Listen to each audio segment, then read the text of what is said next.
so it was an amazing experience. But the thing is, we could go to these things, we could have these experiences, and they could make no difference in our life. Somehow we go through all these experiences, and we need to spend some time to sit down and to unpack all that we have already received. And that's the same with life. We can go through life and not reflect on our own lives, and just remain the same. We grow physically, especially those of us who eat a lot. We grow intellectually, those of us who study, continue to study, but our spirits remain babies. So I work in a parish in Shepperton, and we have people there who are adults, but have spirit, their spirits are still that of babies. Because they never had the time to reflect on their lives. How many of you ever studied philosophy? Okay, so there's a philosopher called Plato. Have you ever heard of Plato? Now, Plato said an unreflected life, a life that is not reflected upon, is not worth living. An unexamined life is not worth living. And that is so true. If we don't reflect on our life, then somehow we cannot live it to the full. And that's why Jesus came. That's what a lot of Jesus did. He made people so uncomfortable wherever he went. He wanted people to reflect on their own lives. And I just want to talk about what the Pope said during the papal mass. How many of you understood what the Pope said?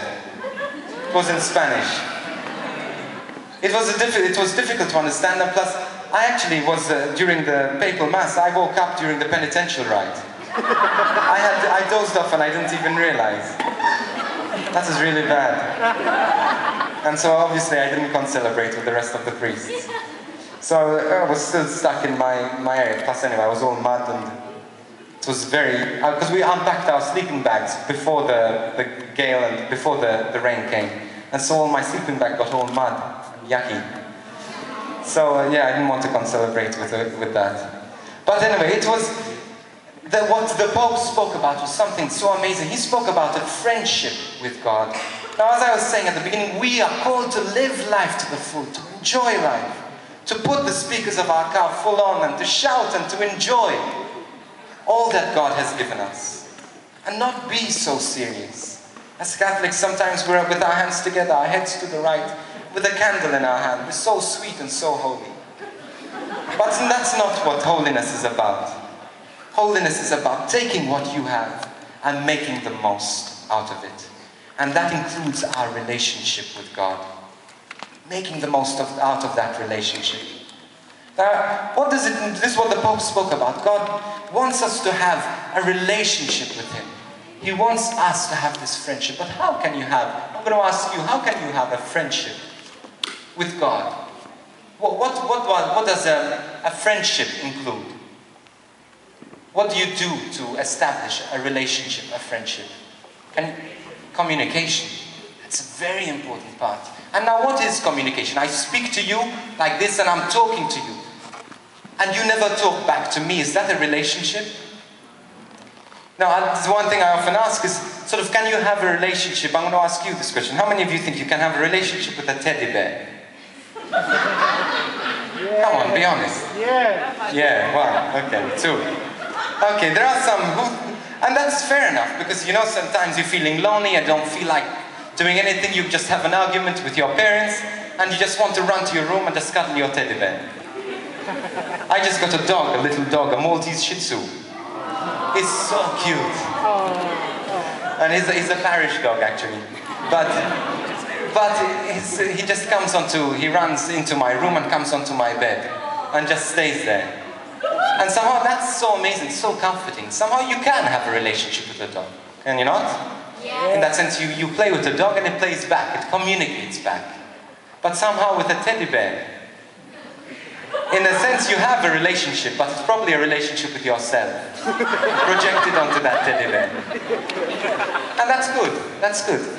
I don't know how healthy it is, but it's good. So, somehow, we are relational beings. We have relationships with everything and everyone. And so it's so important that we have relationships. And God designed us that way. When God created you and He created me, He created us unique, different to any other animal. And that was with the capacity, we have a capacity to have a relationship with God. Now we have a relationship with people often on a physical level. But the most profound relationships are those that are on a spiritual level. Before I entered the seminary, I was going out I told this at the workshop, but I was going out with this girl for 4 years. And I used to love just hanging out with her.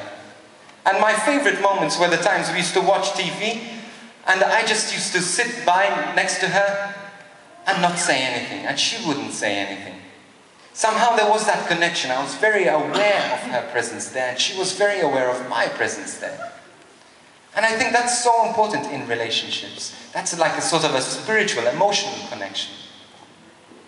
And this is the same we are called to. We are all called to have that spiritual connection with God. We were not designed to live this life without that connection with God.